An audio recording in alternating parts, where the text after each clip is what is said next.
La journée du 22 novembre n'était pas de tout repos pour le directeur pays du FIDA et sa délégation. Au Sénafic, à Mbanza-Ngungu, service national fertilisant et intrant des cultures, qui dispose d'un entrepôt où sont stockés des pommes de terre et oignons. Abdellah Kanafi s'informe du fonctionnement et promet l'accompagnement du FIDA à travers le Papakine. Surtout que Mbanza-Ngungu dispose d'un climat favorable à la culture des pommes de terre. Je suis très content de voir Sénafic faire ce qu'ils sont en train de faire. Moi-même, je me connais beaucoup dans la pomme de terre. Là, je ne viendrai pas en tant que directeur ou représentant du FIDA, mais je viendrai en tant que technicien pour vous aider, pour aider les producteurs, parce que j'ai travaillé énormément sur la semence de pommes de terre ailleurs. D'accord? Pour que je vois où est-ce qu'ils multiplient la semence de pommes de terre. Est-ce que c'est à côté des producteurs de pommes de terre? Est-ce que c'est un peu isolé? Et je pense que le Congo, Dieu merci, il a un territoire énorme et des conditions climatiques extraordinaires. Et donc, je vais vous conseiller sur ce plan-là pour que vos producteurs au cette union deviennent vraiment certifiés. Et tout. Hier, on cherchait une formule pour le transport et tout ça. Si on peut investir dans notre gouvernement, dans notre ministère de l'Agriculture, c'est la famille, ça. Donc, je n'ai pas de crainte. Le Papakine va construire des étagères pour pouvoir exploiter la totalité du volume du stockage de cet hangar dans lequel le gouvernement de la RDC a investi de l'argent. Et il est mal exploité parce qu'on n'exploite même pas 10% de sa capacité, le fait de continuer à travailler comme ça par terre. Donc là, il y aura bien sûr un peu de mécanisation pour la manutention et tout ça. Ils ont déjà une expérience dans la commercialisation des produits des petits producteurs et qui viennent des unions.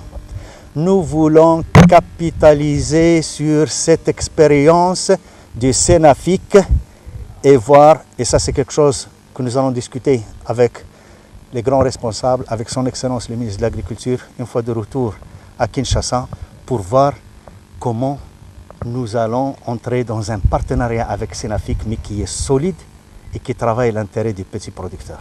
Le directeur pays du FIDA propose que soient identifiés 5 champions, dont un en pommes de terre. Cap vers le site de Ndembo, ceinturé par le mont Bangu. Ces collines qui offrent aux touristes et visiteurs un paysage de rêve. Le site de Ndembo, 188 hectares de terre arable, les paysans regroupés en 12 coopératives, dont 10% des femmes, est réputé pour ses cultures de gombo et d'oignons. Ici, le directeur pays du FIDA et les experts du Papakine identifient le genre d'infrastructure à mettre en place car le site est confronté aux problèmes d'inondation. Pour ce faire, il faut aménager l'aire de séchage, un entrepôt, ériger un barrage et des canaux d'irrigation, organiser les moyens de transport pour faciliter l'évacuation des récoltes vers les points de vente. Vu nos difficultés par rapport à la production, par rapport à tout ce que vous savez, nous avons intéressé Papakine, c'est pour laquelle Papakine nous a approchés.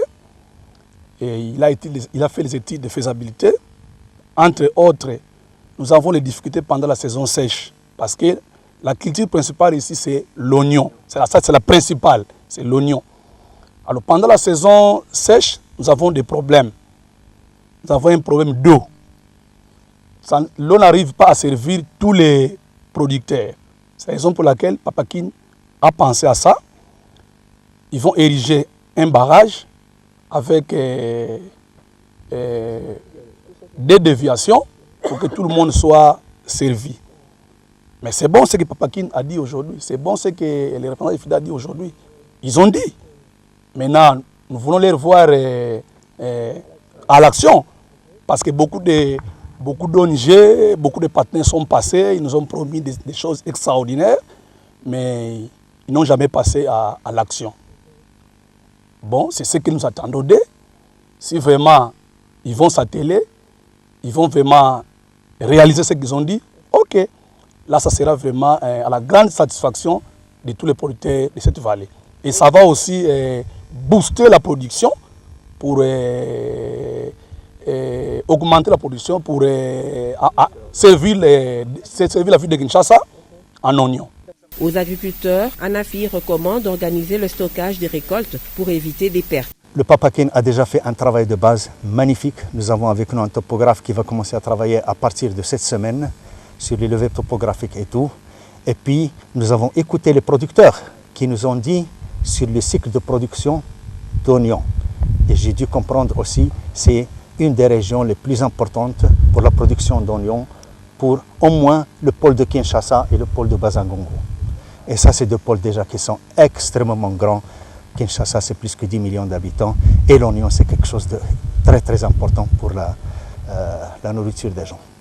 Donc là, je pense que nous avons également un plan qui est clair pour cette digue que nous allons faire ici, avec deux déviations, une à droite du canal, une à gauche, et qui va servir latéralement tous les petits producteurs qui sont là. Visiblement ébloui par la qualité de la terre et du relief, le directeur pays Abdellah Kanafi est plus qu'optimiste quant aux résultats attendus. Aujourd'hui, et là dans ce site magnifique, tout à l'heure je marchais avec Dr Hilali, avec M. Le Cordeau, et je regarde le sol et je dis, mais quel trésor!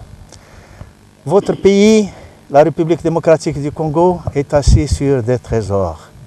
Il y a les trésors que tout le monde connaît, mais il y a les trésors, c'est la terre, c'est une richesse. C'est les ressources de demain.